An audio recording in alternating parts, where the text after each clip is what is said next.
So basically value momentum investing itu sebenarnya gampangnya kita itu mencoba untuk menggabungkan tiga komponen jadi satu, ya, yaitu pertama fundamental, yang kedua adalah technical, yang ketiga adalah mungkin ini lebih kalau bisa dibilang mungkin bandarmologi.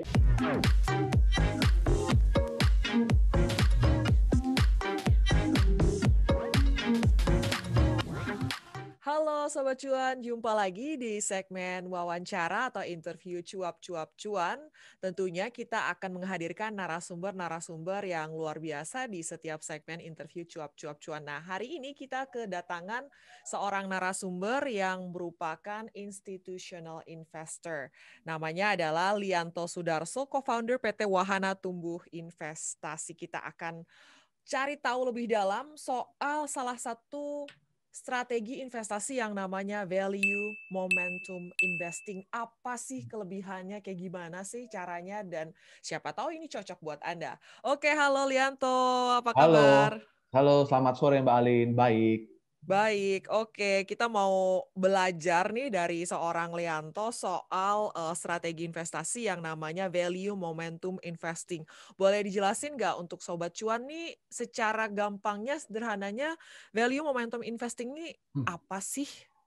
Iya, jadi ini sebenarnya value momentum investing ini sebenarnya adalah nama yang sebenarnya saya buat sendiri, oke, untuk saat saya ini pitching ke nasabah biasanya.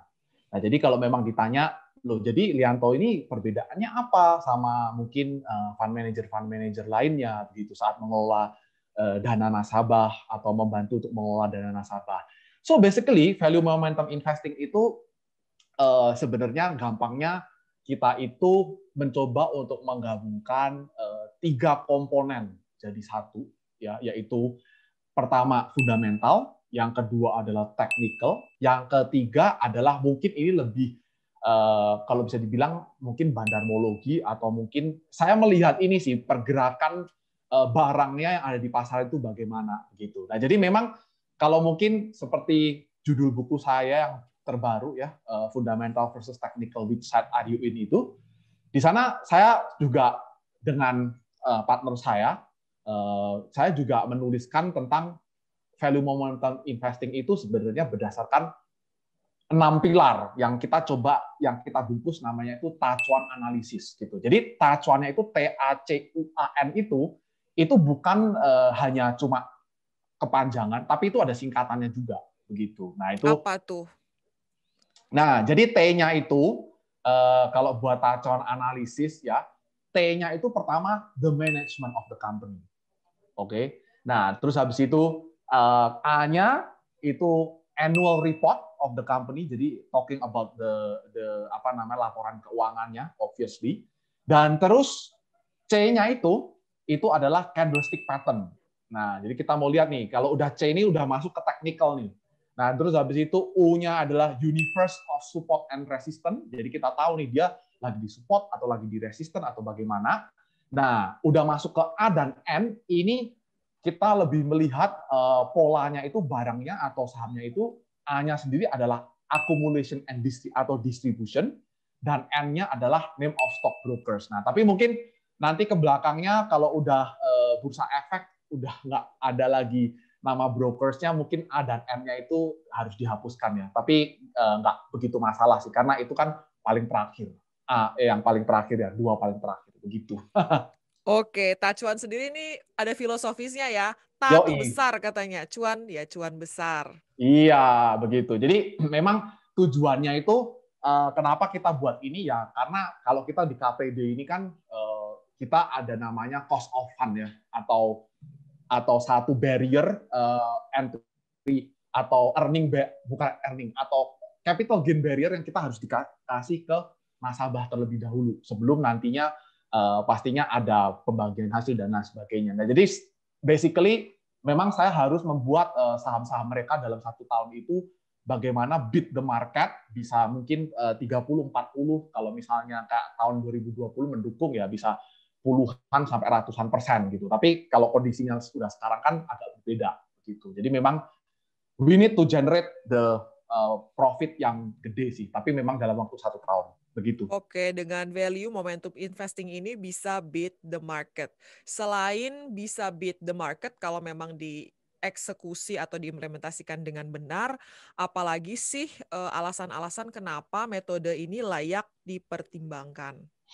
Iya, jadi memang begini, kenapa layak dipertimbangkan? Karena begini, kita harus sadar bahwa sebenarnya kita ini itu eh, masih masuknya itu market follower ya. Walaupun sampai sekarang Wahana Tumbuh Investasi ini sudah pegang AUM sekitar puluhan miliar, oke. Tapi kita masih market follower begitu. Jadi artinya itu kita tahu bahwa kita nggak bisa dapat harga yang paling murah, tapi kita juga tidak bisa jual yang paling mahal. Nah, dari filosofi itu artinya apa? Jadi kita memang kita harus try to find the pattern di mana memang kita itu mencoba untuk masuk, ya maksudnya mungkin together atau mungkin agak telat sedikit sama smart money-nya. Nah, dengan dari situ nanti hopefully nanti kita bisa untung gitu loh. Untung lebih bagus daripada retail investor yang mungkin masuknya lagi nanti saat sahamnya udah hype begitu. Kalau buat retail sendiri berarti ini istilahnya mereka bisa mendapatkan masuk ke perusahaan-perusahaan yang bagus, tapi juga geraknya cepat. Karena kan biasanya retail kan suka nggak sabar kan nungguin perusahaan-perusahaan yang bagus, tapi kok gerakannya lama gitu, kayak gajah gitu, berat gitu. Nah, kalau Ya, dengan metode ini berarti mereka bisa istilahnya masuk ke saham dengan perusahaan yang bagus, tapi juga dari sisi teknikal nih gerakan harganya juga tengah mendukung gitu ya. betul sekali. Jadi memang yang paling kita perlukan karena it start with the T and A kan. Jadi sangat penting masalah manajemen dan juga laporan keuangan. Itu paling penting karena kenapa? Nanti kalau kita udah masuk technical, in case ya namanya uptrend itu kan nggak selalu naik terus setiap hari auto reject atas terus kan. Pasti ada namanya downtrend kayak sekarang ini gitu. Tapi nanti by the end itu dia akan naik lagi. Nah, kenapa kita harus tahu fundamentalnya, harus tahu laporan keuangannya? Karena kalau kita tahu itu saham bagus, dan let's say misalnya saham-saham ini misalnya dia itu company-nya rich in cash, begitu ya. Nah, otomatis kita tahu dan apalagi kalau misalnya perusahaan ini tidak menutup kemungkinan kalau mungkin perusahaannya sendiri yang mungkin akan mengambil sahamnya sendiri, gitu loh. Nah, jadi itu penting banget sih dalam mengambil keputusan. Jadi memang saya sendiri juga bukan yang main harian atau bahkan mingguan. Ini kadang-kadang saya bisa aja cuma masuk bulanan, 1 bulan, 2 bulan. Kalau memang sudah hasilnya maksimal, baru kita lepas gitu. Dan Berarti ini cocok juga buat orang yang sibuk dalam artian nggak bisa mantau pasar intens setiap hari gitu. yes, exactly. Karena memang kerjaan saya kan lebih banyak cari ya baca report, cari corporate access gitu kan. Jadi saya juga nggak setiap hari mantau kondisi pasar sebenarnya. Begitu. Oke, tadi di situ disebutkan kita perlu merhatiin manajemen sebuah perusahaan atau emiten itu, kemudian kita baca juga laporan keuangannya. Apa nih yang perlu kita perhatiin secara spesifik di laporan keuangan ini untuk mastiin kita dapat perusahaan yang bagus nih, selain tadi posisi cash-nya? Oh ya, sebenarnya sih kalau saya melihat perusahaan itu ya, kalau saya sendiri ya mungkin orang banyak perbedaannya, orang-orang punya cara analisa sendiri. Tapi sebenarnya saya pastinya karena namanya juga volume momentum investing, sebelum saya masuk ke perusahaan, saya harus lihat kondisi makronya dulu, Mbak Ali. Jadi dari kondisi makro, saya tahu nih, sekarang ini wave-nya lagi kemana makronya gitu, ataukah mungkin dia lagi prefer perbankan, atau lagi prefer konsumsi, atau lagi prefer tambang dan lain sebagainya. Nah, dari situ baru saya pilih misalnya, let's say kita suka yang tambang, nah itu oke lah, mungkin banking lah paling gampang lah. Kalau tambang mungkin nggak begitu familiar sama kebanyakan investor. Let's say banking gitu kan. Di banking ini pasti kita lihat nih, mana yang paling saya suka itu cari pertama adalah masalah profitability-nya dulu. Ya kalau di bank net interest margin dan ROI itu pasti. Nah, terus habis itu saya akan detail down kayak dia itu breakdown-nya lebih banyak kemana untuk ngasihnya gitu kan. Dan kayak kemarin itu kalau kita lihat restrukturisasi perbankan ini kan belum rata semua kan. Nah, ini kita mau lihat nih, mereka itu sebenarnya lebih fokus kemana, dan untuk penyaluran kreditnya, dan mana yang lebih cenderung tanda kutip bermasalah gitu. Jadi kita lihat juga NPL-nya dan breakdown-nya dari semuanya itu. Nah, dari semua itu udah kita lihat valuasinya yang terakhir. Nah, jadi kalau valuasinya ini masih murah dan apa namanya ibaratnya ini is too good to be true gitu ya.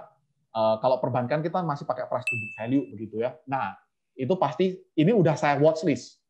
Yang satu masih sideways, yang satu udah naik. Ya saya akan compare kalau mereka ROI-nya hampir sama-sama, terus NPL mereka juga hampir mirip-mirip, saya akan milih yang masih sideways, Mbak Ali. Begitu. Yang sideways. Yang masih sideways. Sorry, kalau misal lihat valuasinya ya, kalau misalnya valuasinya about the same, tapi yang sideways ini masih murah, saya akan pilih yang masih sideways. Begitu. Oke, kita rangkum berarti tadi analisa dari makroekonomi dulu untuk tahu ke sektor apa yang menarik. Setelah analisa sektoral, kita lihat valuasi dari emiten yang kita incar. Kalau misalnya masih bagus dari sisi valuasinya, kita masukin watchlist. Setelah itu baru kita lihat ini saham dalam tren apa secara teknikal. Betul sekali. Karena kalau sudah naik, apalagi udah kayak kalau dia naik kan itu kan pasti harga sahamnya, kalau kita ngomong trailing valuasinya kan akan juga ikut naik kan pasti kan. Nah itu apa namanya juga jadi pertimbangan saya juga. Sebenarnya jadi saya suka banget tuh saham-saham yang bagus, belum gerak, lagi sideways, dan ROI-nya tinggi, dan ya tinggal tunggu waktu aja. Sebenarnya kayak gitu. Saya suka kayak gitu. Karena sebenarnya smart money itu suka yang masuk kayak gitu, Mbak Alin. Karena kenapa? Kan jumlah kita besar ya. Jumlah kita lumayan, ya bukan besar banget gitu. Tapi kalau misalnya dia lagi nge-hype-nya dan kita masuk, nah itu nanti malah harganya kita dapatnya kurang bagus begitu. Oke, buat Sobat Cuan nih boleh dikasih pantulan atau bocoran saham apa sih yang masuk kriteria ini? Masih sideways, valuasinya juga bagus, belum gerak terlalu banyak, jadi mungkin masih bisa ada potensi upside cukup besar.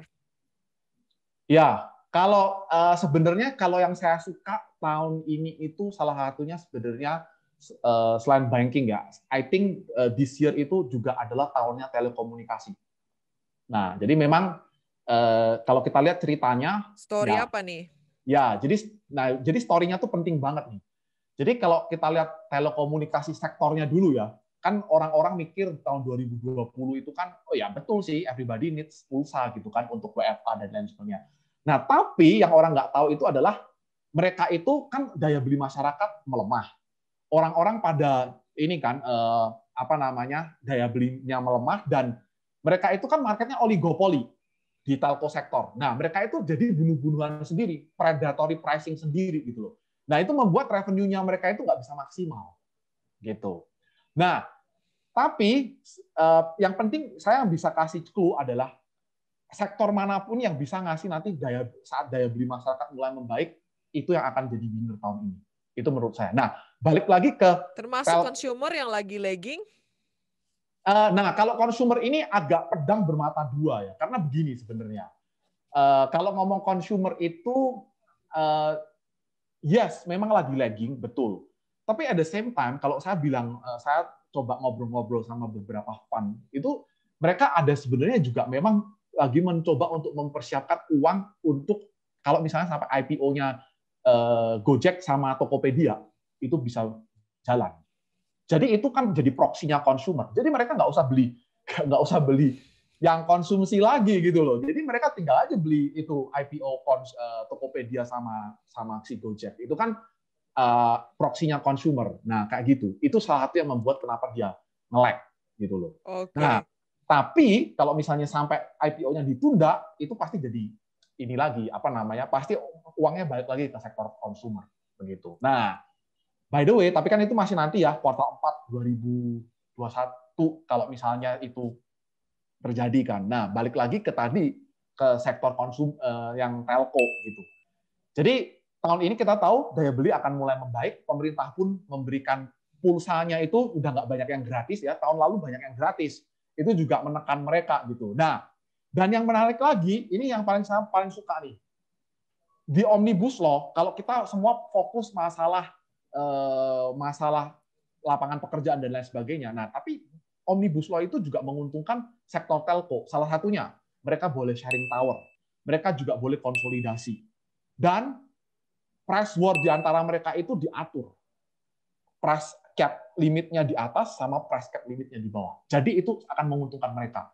Nah, dan yang paling menarik lagi, kalau mereka benar-benar bisa konsolidasi, nah ini marketnya akan lebih terkontrol. Nah, contohnya nanti adalah iSAT sama Hutchison. Nah, itu kalau berhasil, itu pasti akan menjadikan satu sampel. Sama lah kalau misalnya nanti Tokopedia sama Gojek berhasil ya, itu akan nanti jadi contoh tuh yang lain, kayak misalnya Traveloka atau dan fintech unicorn lainnya di dalam Indonesia untuk mau IPO. Begitu. Oke, ini bisa dipantau berarti selain emiten telkonya sendiri, kalau emiten-emiten tower nih cukup menarik nggak sih? Karena kan story-nya juga akan impact mereka juga nih.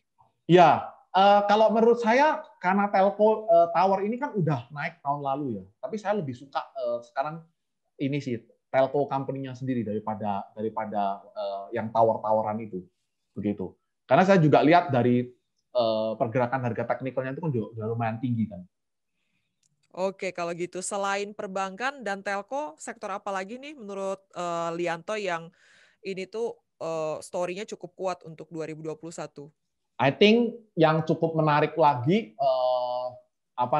sektor yang menurut saya juga cukup menarik itu adalah harusnya infrastruktur, oke, sektor infra ya. Tapi I think ini juga bukan cerita lama sih. Tapi saya pengennya tuh malah lebih fokusnya itu di semennya, bukan di infrastrukturnya, gitu. Jadi kalau kita lihat bisa dipantau ya, kayak saham semen-semenan ini menarik nih. Pertama, kan kita tahu bahwa infrastruktur ini butuh semen, satu. Kedua, ini kan masih bergulir terus ya, kayak Stimulus properti. stimulus properti masih terus bergulir kan. Nah, hopefully itu nanti saat DPK di perbankan itu udah mulai keluar, nah ini pasti akan menguntungkan properti nih. Ya kalau properti juga butuh semen, infrastruktur juga butuh semen. Nah, jadi kita beli aja semennya kalau bingung saham infrastrukturnya yang mana gitu kan. Proksinya gitu aja ya. Iya, jadi kita cari proksinya aja gitu loh. Daripada kita milihin yang ini kan. Nah, kalau kita ngomong semen, pilihannya cuma sedikit. Kalau nggak Yang swasta apa yang plat merah nih? plat merah. Oh, which one nih? Semakin Ya. menjurus ya ngoreknya. Kalau saya ngomong, saya lebih paling suka semen Indonesia ya, SMGR. Oke. Sebenarnya simple, karena kenapa? Semen itu kan sebenarnya komoditi ya. Maksudnya bukan something yang spesial gitu. But the thing is, SMGR ini punya infrastrukturnya atau logistiknya itu dari hulu ke hilir ke Indonesia. Semuanya. Sedangkan kalau semen-semennya lainnya itu mereka cuma kuat di satu daerah gitu. Kayak misalnya semen Baturaja cuma kuat di daerah Sumatera, kalau Indosemen cuma kuat di daerah Jawa, Jakarta, dan sekitarnya kayak gitu kan. Nah, tapi kalau SMGR itu hampir dari Sabang sampai Merauke gitu loh. Jadi dari secara utilisasi rate-nya dan dari secara dia punya cost-nya, ya itu pasti dia bisa lebih kompetitif. Oke, kita tadi sudah bahas soal aspek fundamentalnya, kemudian sektor-sektor yang perlu diperhatiin untuk 2021. Nah, sekarang kita mulai ke bagian teknikalnya nih. Tadi dikatakan mungkin sebenarnya lebih milih seperti smart money masuknya ke saham-saham sideways. Kalau untuk entry dan exit-nya sendiri dari sisi price momentum nih seperti apa sih strateginya? Ya, jadi sebenarnya begini, kalau yang saya terapkan selama ini, begitu kita lihat kondisi, kita suka flow-nya, kita suka sahamnya, kita suka valuasinya, dan kita suka ceritanya, itu yang paling penting. Kita akan lihat, kalau saham itu udah disupport, kita akan beli di situ. Ya, tapi memang kok support ini berbeda-beda ya kondisinya ya. Kalau kita udah disupport, kita suka di situ, dan kita akan hold aja sampai sampai nanti memang ya price-nya akan mengikuti kondisi fundamentalnya. Jadi memang bisa dikatakan saya itu lebih suka saham-saham yang belum populer gitu. Karena kan Warren Buffett juga sudah bilang you cannot dwell in popular stock kan gitu. Jadi ya saya menerapkan itu juga sama. Cuma saya membedakannya adalah saya harus lihat nih, dia kondisinya lagi di mana. Karena kadang-kadang secara valuasinya murah, but market kalau lagi taper tantrum, it can be cheaper gitu loh. Why not gitu loh. Nah, kayak gitu kan. Nanti kalau udah dia mulai naik, nah itu saya akan lebih mengandalkan technical. Because sometimes the market irrational, dia udah valuasinya mahal, tapi kalau marketnya masih nge-hype, ya kenapa enggak? Kan kita juga jadinya terima kasih banget gitu loh, malah bisa melepas di atas nilai valuasinya gitu. Menarik banget nih, berarti pada saat masuknya kita lirik saham yang belum banyak dilirik sama orang, kayak gitu ya. Ya, Tapi begitu sudah harganya mengikuti valuasinya, jangan buru-buru dilepas, misalnya udah menyentuh harga wajar gitu. Kalau misalnya market masih hype banget, ya udah pegang aja gitu ya. betul. Jadi kalau Jangan kecepatan keluar dari pesta gitu. betul, betul. Karena harus diingat kita punya harga modal yang cukup rendah begitu. Ya tapi memang sekali lagi ya kadang-kadang ini psikologi. Kadang-kadang saya pun juga saat pengelola portfolio kadang-kadang marketnya udah rally gitu ya. Terus besok taper tantrum gara-gara US Treasury-nya naik gitu. Terus dia turun 5%. Nah, itu harus bisa jaga psikologi juga tuh. Kalau enggak nanti nggak bisa maksimal gitu. Karena apa namanya ya itu ya nyari saham-saham kayak gini itu sebenarnya nggak harus banyak ya, cuma paling beberapa aja dalam setahun. Tapi kalau kita percaya, ya that's the trade of the year gitu loh. Kita nggak usah setiap hari trading malah pusing lihat market, oke? Kayak hari ini hijau terus merah, gitu kan. Banyak kan PHP belakangan ini. Betul sekali, makanya. Jadi, tapi, nah ini yang saya notice, beberapa saham yang memang sudah valuasinya memang murah, kita masuk gitu ya, dia itu murah. Everybody mungkin aset manajemen atau mungkin institusi lain, dia juga melihat itu udah murah, gitu loh. Jadi, saat ada yang buang, ya pasti ada demand-nya yang lain, begitu loh. Apa Gitu. nih saham-saham yang di tengah market yang galau ini lagi dihempas dan kayaknya murah gitu ya? Uh, Mungkin kalau sekarang, kalau saya lihat saham-saham ini mungkin lebih fokusnya itu yang retailers ya, terutama seperti yang seperti Ramayana gitu ya. Rals Itu ya. ya itu apa namanya udah di apa namanya udah di itu kelihatan banget tuh dia kayak dijagain banget gitu. Nah, dan itu sebenarnya salah satu yang jadi fokus sih. Ini Dan kalau cash memang rich juga ya kalau ya Rals nih ya. very cash rich gitu. Dan saya udah perhatikan dia itu dari level 650 sebenarnya. Dan memang kalau sekarang ini kita perhatikan seakan-akan harganya tidak kemana-mana. Padahal ini mungkin lagi dijagain seperti yang Lianto bilang ya. Yang jelas dia itu cash rich. Dia kan company-nya punya triliunan gitu ya cash-nya. Dan itu juga harus diingat itu belum efek dari dia rencana mau buyback 350 miliar yang nunggu RUPS. Oke, menarik story play-nya juga nih ya untuk emiten Ya, yang satu ini. ya. Tapi jangan lupa juga apa namanya masalah value trap ya. Kadang-kadang kan kita lihat ini saham murah, tapi apa namanya kali ini dia jebol, ya jangan sampai kita ambilnya itu waktu kena value trap. Nah itu juga nggak boleh. Gitu. Oke. Soal value trap menarik nih ya. Kemarin tuh saya baru ikut sebuah acara lah di mana sang legend Pak Lo Keng Hong nih bicara gitu kan. Dia ditanya soal value trap terkait dengan saham yang dia pegang nih PNLF. Sebenarnya is there such thing value trap atau memang kitanya aja kurang sabar gitu nungguin nih saham bergerak sesuai dengan value-nya, harganya? Oke, mungkin agak beda ya. Persepsi orang ini gini, value trap ini beda-beda, Mbak Ali, kalau boleh saya bilang. Kalau yang suka salah tuh kayak gimana sih persepsi value trap? Nah, sebenarnya saya ada dua persepsi nih kalau value trap. Yang pertama, dia sahamnya bagus, terus tiba-tiba jadi jelek karena apa namanya, terus dia turun kan, jadi jelek. Dia murah, kita pikir dia valuasinya murah, tapi ternyata udah ada terjadi perubahan pada fundamentalnya. Nah itu value trap pertama. Nah value trap kedua, nah ini yang menarik nih. Jadi begini, itu kenapa saya di tacuannya itu yang terakhir, itu kan ada ngomong kayak bandarmologi sama kayak akumulasi sama distribusi. Nah jadi gini, oke, sebenarnya ada beberapa saham sebenarnya itu bagus. tapi somehow dia nggak bisa naik. Karena kenapa? Karena saya nggak etis lah ya kalau nyebut namanya sebenarnya. Iya. Karena pergerakan dia punya barangnya itu sebenarnya disirkulasikan, direpokan. Oh. Nah, Kenapa jadi kita harus waspada saham-saham melenceng sedikit ya dari value ya, trap, saham-saham yang direpokan buat retail nih apa sih yang perlu kita tahu? nah jadi gini ya, repo itu kan begini, istilahnya emiten ini dia itu mau utang, tapi dia itu apa namanya udah nggak punya plafon ke bank lagi kan, bank udah nolak, let's say kayak gitu. Nah, apa yang bisa mereka lakukan adalah mereka pinjemin uang ke sekuritas ini biasanya. Oke, mereka gadekan. Nah, di sekuritas-sekuritas itu mereka itu kan akan pecah juga nasabahnya kan. Pecah juga nasabahnya. Nah, jadi sebenarnya itu di breakdown-nya di apa sih namanya? Di kepemilikan sahamnya itu tuh sebenarnya kebanyakan kayak banyak banget yang pegang publiknya gitu loh. Nah, ini publiknya tuh sebenarnya itu publik-publikan. Kalau kita pegang jadi semua jadi satu, itu tuh ngarahnya satu. Yang dipegang sama sekuritas itu cuma dipisah nasabahnya. Gitu. Kan dipisah supaya tidak kelihatan di atas 5%. Begitu. Nah, jadi itu kayak ya gimana ya supaya cuma terlihat rapi aja gitu loh. Nah, Kalau jadi itu saham-saham yang direpokan ini harganya biasanya gimana?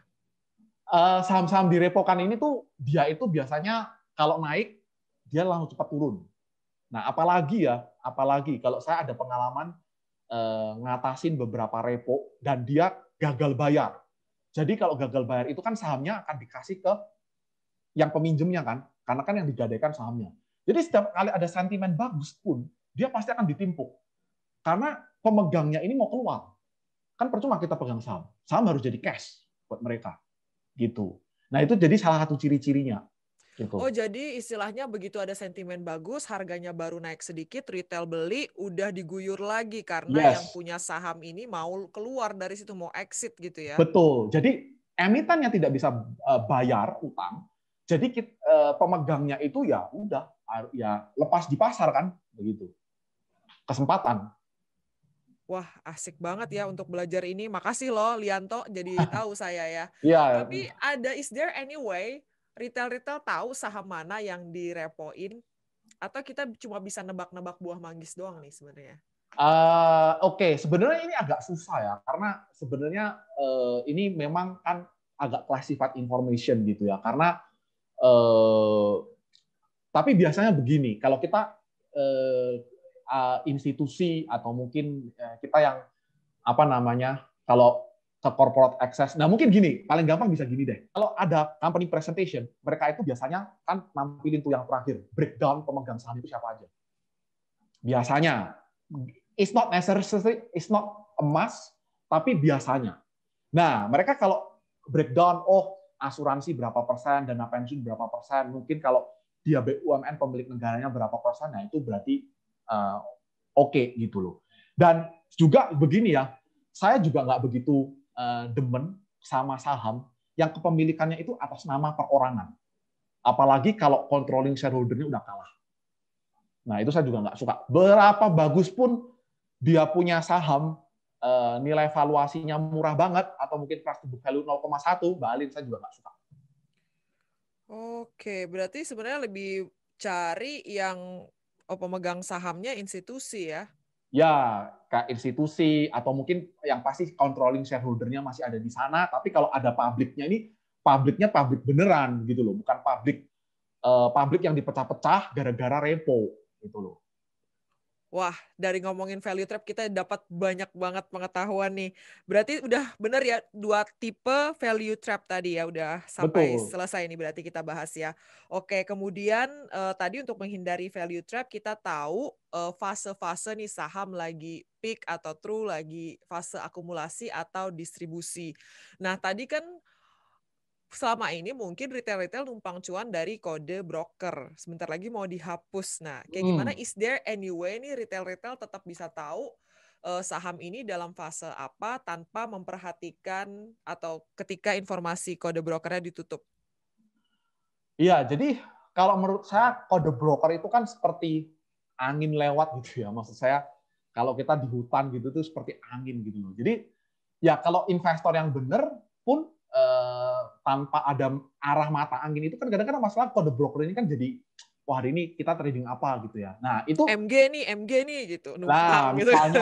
misalnya ya atau mungkin yang foreign gitu ya. Wah, lagi masuk Iya. nih gede gitu loh. Nah, tapi perlu gini ya, saya harus kasih tahu ke investor. Di institusi itu kayak satu aset manajemen itu mereka punya belasan broker. Jadi gimana kalau satu hari dia cuma saya memang mau ngasihnya ke domestik dan saya nggak ngasih ke foreign bagaimana?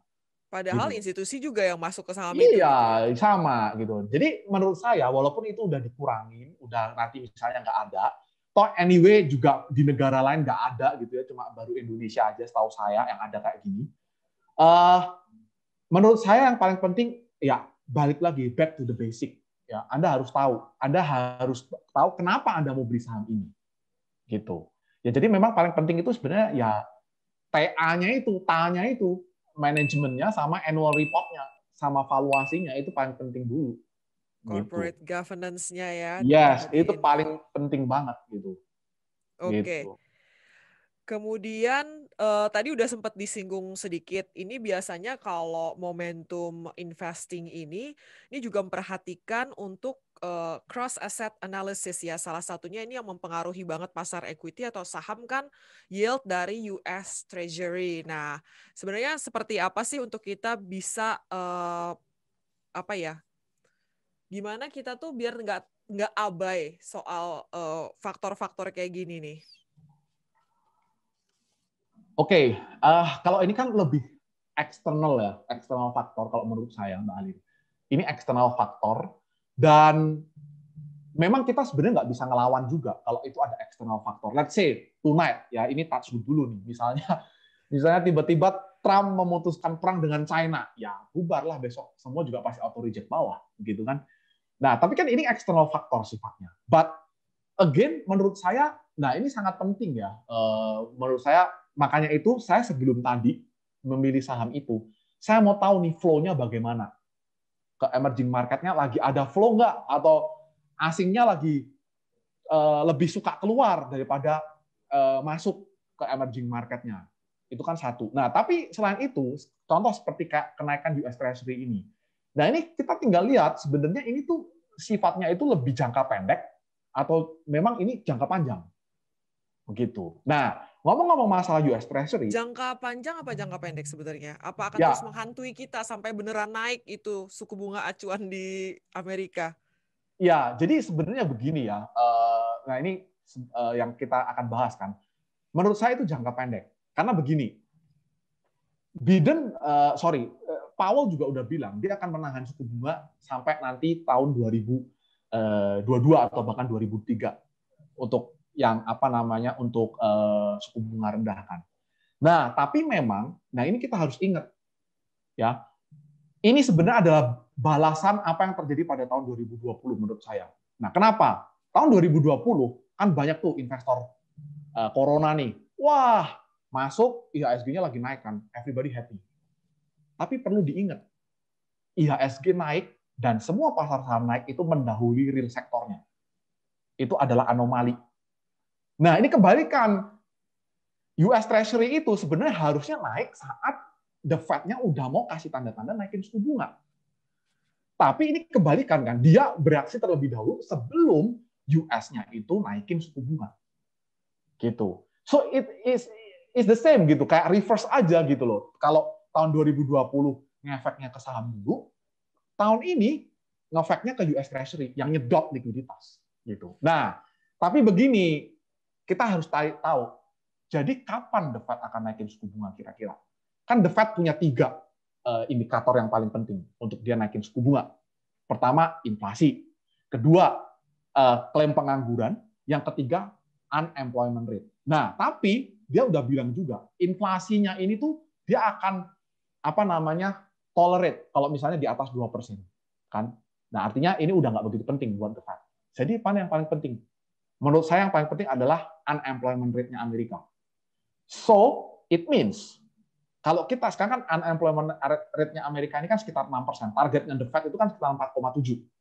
Kalau misalnya sampai udah di bawah 5%, ya hopefully Indonesia udah juga picking up ekonominya. Kalau enggak, ya Amerika tidak bilang ngomong, are you ready untuk increase interest rate or not? Ya enggak, gitu. Nah, jadi itu unemployment rate-nya itu sangat harus diperhatikan. Sekarang nih udah ada muncul lagi nih rencana akan ada stimulus lagi 3 triliun nih pemerintahannya Biden. Apa efeknya sih ke pasar? Ya, itu Masih buset, itu lama emang nggak? ini memang semuanya gara-gara Amerika nih cetak uang mulu gitu loh. Fiat currency gitu kan. I think ini kan yang Biden kan bilang itu kan lebih untuk long term kan, long term economic growth kan. Menurut saya mungkin yet to be confirmed ya, karena kan kemarin juga 1,9 T aja sulitnya di parlemen itu debatnya ini kan hampir dijegal juga kan. Ya walaupun sekarang Biden punya kuasa ya, tapi ya harus diperhatikan juga loh. Maksudnya kalau ngepumping uang quantitative easing ya ini akibatnya gitu loh. Kadang-kadang inflasi udah naik, tapi sebenarnya real sector atau daya beli masyarakatnya belum membaik gitu loh. Nah, jadi tapi I think that sentiment belum dibuy-in pasar, buktinya hari ini pasar malah negatif. Gitu. Oke. Kalau begitu di tengah ketidakpastian seperti saat ini, seperti apa sih strategi atau apa yang bisa dilakukan oleh investor-investor retail yang diombang-ambing pasar? Ya, I think ini ya paling pertama dan paling terutama untuk mungkin investor angkatan corona aja itu ya. Pertama, jangan expect saham seperti tahun 2020 lagi. Tapi tahun ini akan lebih selektif gitu loh. Dan yang kedua ya pasti ya back to basic. Jangan sekali-sekali pakai uang yang hot atau ya yang diperlukan untuk sehari-hari karena pasar ini banyak PHP-nya. Ya kecuali Anda scalper lah, maksudnya hari ini masuk 5 menit lagi keluar, nah itu terserah Anda gitu loh. Nah, tapi untuk mencapai benar-benar hasil yang maksimal, ya menurut saya Anda harus duduk tenang, analisa kembali, lihat sekarang kondisi makronya bagaimana. Tadi kita juga udah berbincang ya sektor apa saja yang menarik untuk diperhatikan.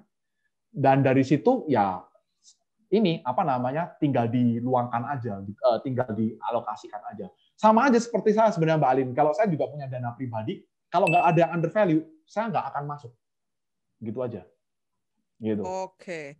Jangan dipaksain masuk ke pasar Iya, kalau emang lagi nggak, nggak iya, enak ya. iya. Kalau memang nggak, the time will come gitu loh. Kalau iya, jadi misalnya contoh misalnya saya habis take profit satu saham juga di porto saya. Ya kalau misalnya lagi ada yang nggak menarik, ya nggak begitu ini apa namanya, saya nggak akan paksa gitu loh. Sering kita Daripada tuh masuk nyangkut. mau buru-buru masuk lagi kan. Lagi seneng kan, euforia kan, abis take profit Ya, kan. ya, ya not Jadi every day is Sunday. overtrade, Ya, malah betul. nyangkut. Iya, malah nyangkut. Eh, Kalau kita lihat juga apa namanya broker fee-nya, ya walaupun sekarang banyak broker fee yang murah, tapi kan itu still fee gitu loh.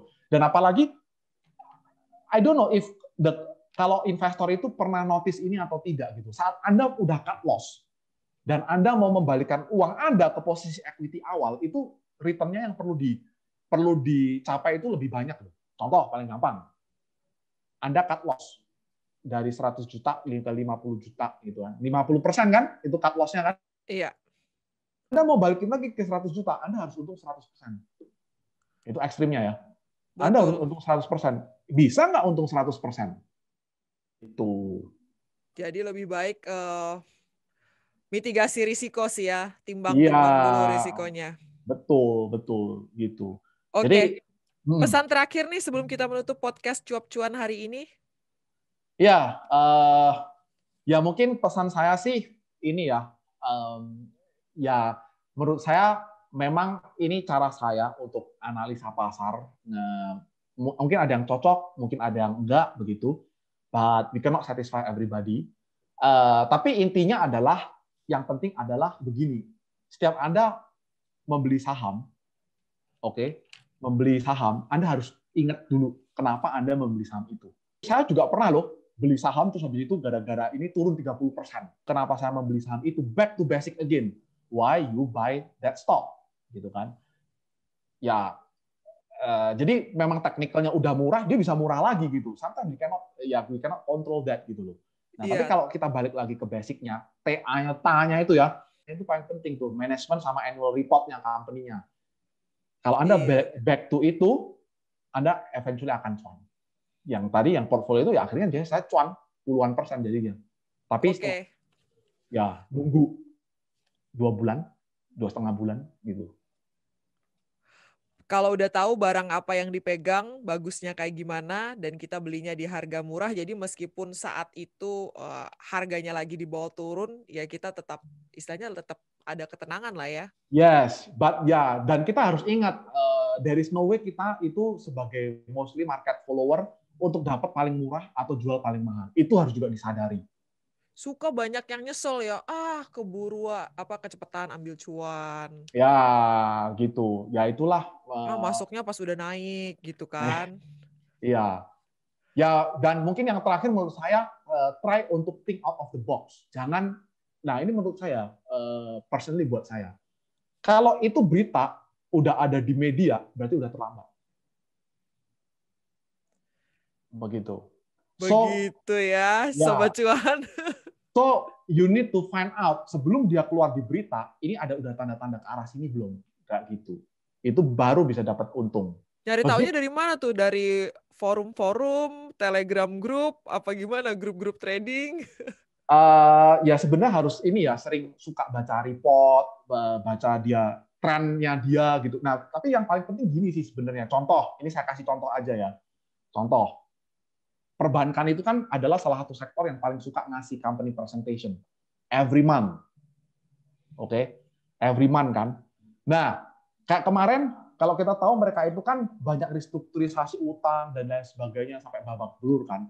Nah, tapi kan kita udah mulai lihat nih, contoh misalnya, nggak usah deh NPL-nya harus turun misalnya di bawah 3%. Tapi kalau misalnya contoh kayak leading indicator di bank itu misalnya namanya pre-provisioning atau kita ngomongnya itu PPOP ya, operating profit-nya udah mulai naik per bulannya, itu kan tanda-tanda bagus.